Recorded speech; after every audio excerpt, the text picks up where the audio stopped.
Autre intervention? Oui. Madame la députée de Saint-Laurent. Merci beaucoup, Madame la Présidente.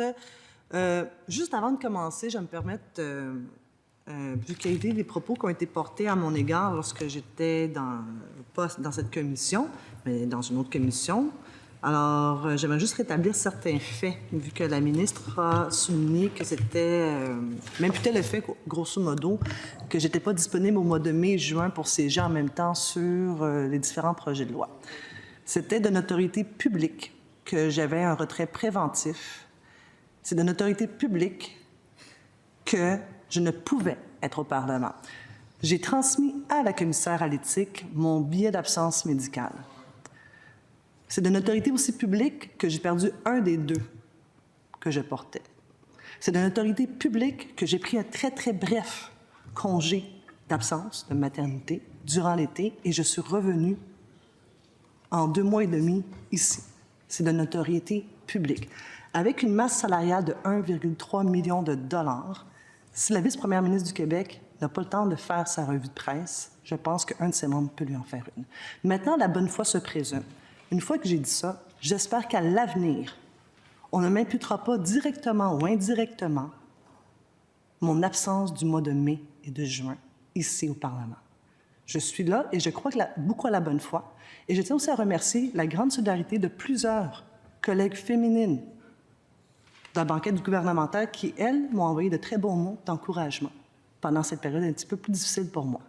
La bonne foi se présume et j'espère qu'une fois que j'ai dit ça, qu'à l'avenir, on ne m'imputera plus jamais mon absence durant cette période-là. Maintenant, je vais aller sur l'amendement de mon collègue, le député de Tachereau. Moi, je suis d'avis que c'est un très bon amendement pour plusieurs raisons. Prenons l'exemple, Madame la Présidente, du projet de l'Est. Au départ, les gens nous parlaient d'une voie aérienne jusqu'au centre-ville, mais aussi qui allait passer dans le Vieux-Montréal, qui aurait complètement défiguré un endroit, un site patrimonial. Et moi, je connais très bien Hochelaga, excessivement bien. Né et grandi là, je connais les rues, les ruelles d'Hochelaga. Il y a un parc qui s'appelle Morgan. À une certaine époque, le parc Morgan, là, on trouvait des seringues. Le gouvernement a investi de l'argent, là, plus d'1 million de dollars pour le revitaliser, pour qu'il y ait vraiment un sentiment là, dans Hochelaga qu'eux aussi méritent des beaux endroits. Juste de l'autre côté du parc Morgan, il y a un terrain de soccer Saputo. Savez-vous qu'est-ce qu'ils font, Madame la Présidente? Ils prennent des jeunes d'un peu plus loin, ils les amènent en autobus sur un magnifique terrain de soccer. Il y a de l'aide aux devoirs, mais aussi du sport pour ces jeunes en milieu défavorisé.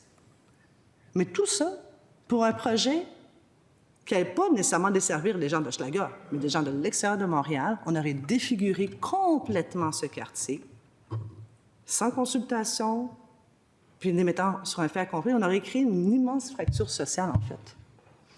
À un endroit que pendant des années, on a essayé, à coût de millions de dollars, de revitaliser en une baguette magique parce qu'il y avait un besoin urgent, pressant de faire aller vite, vite, vite, vite, et pour le moins cher.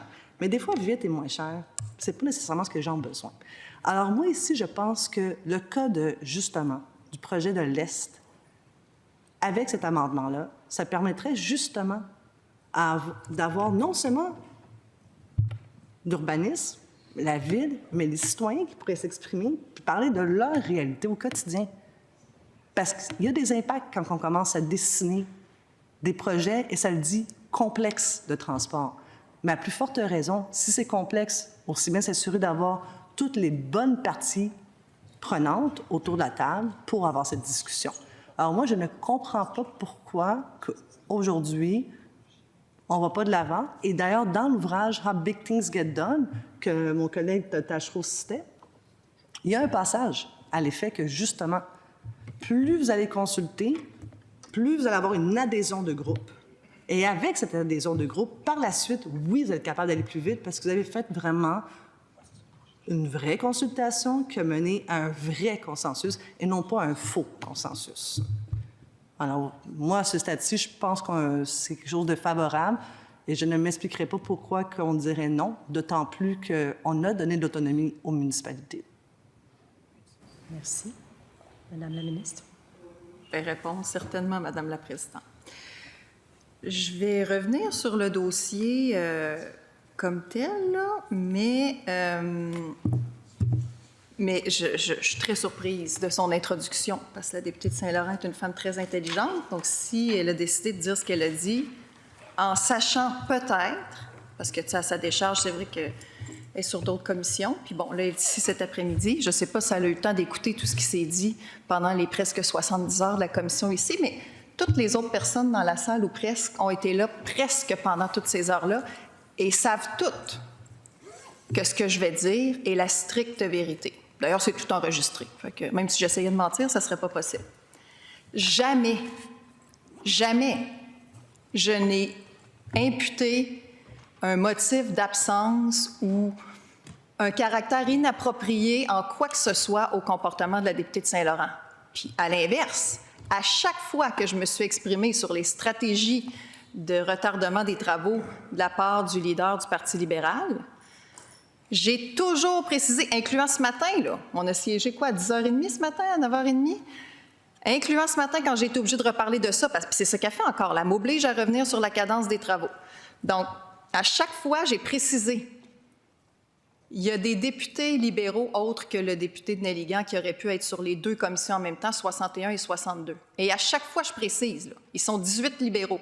En excluant le chef, on comprend bien que les chefs ne font pas sur des commissions, et en excluant la députée de Saint-Laurent qui, à juste titre, avait autre chose à faire puis est en congé parental tout à fait légitime. Ça fait quand même 16 députés libéraux disponibles pour être sur deux commissions en même temps. C'est ça le raisonnement, Madame la Présidente. Et s'il y a quelqu'un qui a de la solidarité parentale ici, c'est bien moi. Et comme j'ai déjà dit, personne ne va me donner de leçons de conciliation de travail-famille ou de solidarité parentale. Tu sais? Et quand elle dit les collègues féminines, elles m'ont soutenue, je lui rappellerai, c'est privé, normalement, j'en aurais pas parlé, mais écoutez, elle nous oblige. Le 26 mars, à 7h14, je lui ai envoyé un message de soutien privé avec un cœur, auquel elle a répondu avec un cœur. Donc, Madame la Présidente, je ne sais pas quelle mouche l'a piqué, là, parce que tout ce que je suis en train de dire, d'après moi, elle sait déjà. Mais elle accepte quand même de se prêter à ce jeu-là. Alors, tu sais, je n'ai jamais insinué d'une manière ou d'une autre qu'elle aurait dû être au Parlement. Voyons, Madame la Présidente, ce que je dis, par contre, et que je maintiens, c'est que même en l'excluant, puis en excluant son chef, puis en excluant le député de Nelligan, qui, mettons, aurait été occupé sur le 62, ça laisse 15 députés libéraux réputés compétents. Moi, là, je les vois, ces gens-là sont assis en face de moi au bleu, toutes des personnes compétentes. Mais la stratégie du gouvernement libéral, ça a été de dire, nous, on ne veut pas faire deux projets de loi en même temps. On veut faire un après l'autre. Parce que, comme j'ai expliqué, puis pour le bénéfice de tous, peut-être ceux qui ne sont pas habitués d'être ici, moi, j'ai déposé mon projet de loi en même temps que celui de mon collègue, le 62, le 9 mai. Le lendemain, le 10 mai, j'étais prête à travailler. Mais les libéraux, entre autres, ont dit non, nous, on va faire un après l'autre. Il ne faudrait surtout pas que ça avance trop vite. Et là, ils ont prétexté qu'il faut que le député de Nelligan, il faut que le même député soit dans les deux commissions absolument. Comme on ne peut pas être assis dans deux pièces en même temps, il faut faire un après l'autre. C'était ça l'argument. C'est pour ça que je réponds que même en enlevant le député de Nelligan, le chef et la députée de Saint-Laurent, ça laisse 15 personnes. Donc, par déduction, ça veut dire qu'aucune de ces 15 personnes-là, aucun de ces 15 députés libéraux-là était assez bon pour venir s'asseoir ici pendant que le député de Nelligan était dans le 62. Je veux dire, bien, disons que c'est une déduction que quelqu'un pourrait faire. Je ne sais pas que c'est ça, mais quelqu'un pourrait l'interpréter de cette façon-là, puis ça se tiendrait comme raisonnement. Donc, quand on fait le choix... Je ne sais pas si elle veut intervenir. Oui. L'article 71, là, ce que j'ai fait tantôt, l'intervention personnelle, ne peut pas mener à un débat. D'autre part, maintenant, c'est un autre article que je vais invoquer, 35, propos blessants. Même si vous dites déduction, vous insinuez qu'ils sont incompétents, un chef a le droit de donner les mandats qu'il veut à ses députés. Par exemple, au gouvernement, Madame la Présidente, ils ont décidé de ne pas faire monter qui que ce soit au Conseil des ministres et de donner les super-pouvoirs de l'ex-super ministre à la nouvelle ministre. C'est une prérogative d'un chef. Qu'un jour, j'espère, je vous souhaite que ça vous arrive. On connaît tous votre ambition. Maintenant que j'ai dit ça, le 26 mars est la semaine dernière. C'est la semaine dernière que les propos ont été tenus de votre part. C'était moi, la porte-parole en matière d'infrastructure. La raison pourquoi je ne pouvais pas siéger au mois de mai, vous la connaissez. Et c'est pour ça que j'ai dit la bonne foi se présume et qu'à partir de maintenant, j'espère qu'une fois que j'ai fait l'état des lieux, qu'on ne va pas répéter la même chose que j'étais indisponible au mois de mai. Merci. La bonne foi, je présume. Merci.